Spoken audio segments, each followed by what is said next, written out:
Hi, I'm Tim. Welcome to Watchbox, and thanks for logging on. If you love this watch, email me, tmosso@thewatchbox.com. It's in the description below. It is your purchase and pricing email question line for buying this or any watch you see on any Watchbox platform. Please reach out to me directly. Email tmosso@thewatchbox.com for pricing. Today, we're discussing a watch that's part of a line originally launched in 2013, but extensively redesigned for 2022. This is the latest model of the Omega Speedmaster 57. So in some ways, this is a nostalgic, historical nod without being a re-edition watch, and it's much more wearable than the outgoing Speedmaster 57. So stainless steel here, 40.5 millimeters in diameter. The old one was 41.5. The watch is now 13.2 millimeters thick. The older one was 16.5 millimeters. From lug tip to lug tip, it's a broad 49.5 millimeters, and end link to end link, it's 52.7 millimeters. So while the watch is smaller in diameter and thinner, it doesn't necessarily wear a lot smaller across the wrist, and we'll explore that. By the way, 20 millimeter spacing between the lugs. On my wrist, which is 16 centimeters in circumference, you can see the watch really does fill out the real estate, and it's right out to the edge. So I'm going to say you want a wrist of at least 15 centimeters circumference or larger to wear this watch well. It is a lot flatter though. Its chances of fitting underneath the cuff improve immeasurably by shrinking in thickness by more than 3 millimeters. Really good looking watch, nicely counterbalanced by its bracelet. The bracelet has a sort of vintage look with thin cross-section links, and you can see many small links making up the whole. Again, a nod to antiquity. 57, by the way, if you're wondering why this is the Speedmaster 57. That was the first year of the Speedmaster line, and bracelets with a look somewhat like this, but not construction of this quality, would have been common back then. We have a conforming end link. You can see that the bracelet does project a little bit beyond the end link and beyond the lugs. That's why it wears broader than its lug-to-lug. There is some taper down from the end link towards the clasp. You can see outer faces are polished. The centers are satinated and then rolled. We also have polished shoulders and many removable links fixed by screws, so you are going to get a good fit. There's also a push-button system here that works a little bit like a push-button version of Rolex EasyLink. You push, and then you release the clasp, and there are two alternative mounting points, just two. The change is subtle. It's only about 2.5 millimeters, but you've got this push button in and out micro-sizing mechanism that is new on this model, especially compared to the last one, which did not have that. Externally, you've got a vintage-looking Omega logo, and you've got twin trigger release and a thick gauge steel single swing arm with a thick gauge steel alternately satinated and polished clasp. And I'll just demonstrate how this works. Again, you just move in and out, just about 2.5 millimeters of adjustment, but it is nice to have that micro-sizing potential. The case is very simple. It's minimally contoured, because that's how it was back in 57. We have this rather narrow case band that sweeps from end to end. The lug profiles are squared off on their ends, then polished on their tops. You can see the underside of the bezel is polished, but the top features a satination. We have vintage-style pump pushers. We have the Omega crown, and you can also see that the watch has a dramatically boxed sapphire to evoke some of the profile of a vintage plexiglass.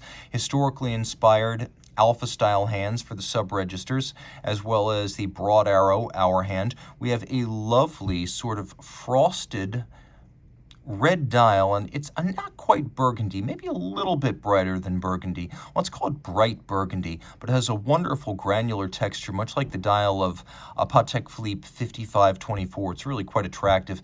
The watch has bilateral symmetry with a vintage twin register look, even though it's a tri-register chronograph, and you can see that it has chronoseconds at center and then co-axial chronograph hours and minutes over at 3 o'clock. That's how that works. There's a date. It is a white on black date disc. You can see outboard there's a downwardly stepped track for reading minutes, chronograph seconds, and fractions of seconds, and each of the sub-registers is subtly dished.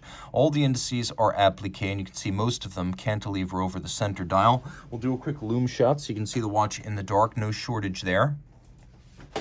We have a couple of subsidiary setting features. First, because this is one of the flagship caliber Omegas, we have the ability to move that hour hand independently and even drive the date forward or backwards as we travel east or west across the international date line. Note the chronograph still running, constant seconds still running. We're not in hacking seconds mode. This is a travel time function. Now you pull the crown out all the way now, you activate the travel time function. So you can set the watch against a reference time that freezes the balance so the seconds stop ticking. Now the watch also features a crisp column wheel action. Let's hear. You hear it, you feel it, and if you roll the watch over, through a skeletonized viewing port in the bridge, you can even see it. It also features a vertical clutch, which means that when you start the chronograph, the vertical clutch has no additional play, so the chronograph seconds hand starts without jumping. A lateral clutch will always add a second or two. This is more precise. Plus, the vertical clutch, because it has no meshing wear or tear between gear faces, it can be left running full time, so you can leave it running if you just want to have center seconds along with your center minutes and hours. It has a tachymeter outboard, which you can use to gauge the speed of an object over a distance, most commonly a race car or a runner or even an airplane over a kilometer. And, of course, when you reset the chrono, you reset the co-axial indicator over at 3 o'clock, so it cleans up quite nicely. Rolling it all over, you can see that the watch is now manual wind. The previous Speedmaster 57 was an automatic. One of the ways Omega got this thinner is by cutting off the automatic system and its rotor. So you can see we still have the arabesque spiral Côte de Genève across the bridges.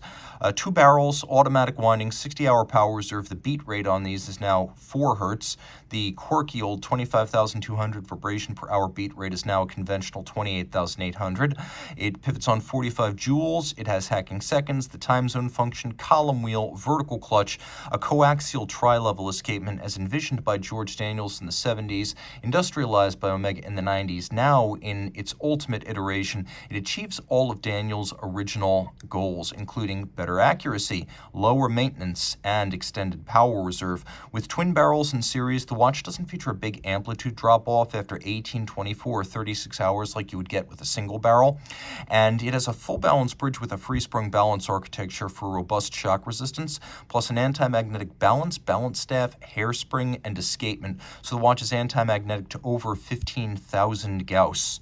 And the watch, of course, is a master chronometer. The nice thing about the master chronometer is it is a fully cased-up test that incorporates every timing tolerance of the COSC, but also includes power reserve, water resistance, shock resistance, and anti-magnetism. The master chronometer test is like COSC, only more, and more representative of the watch that you will get to wear on your wrist.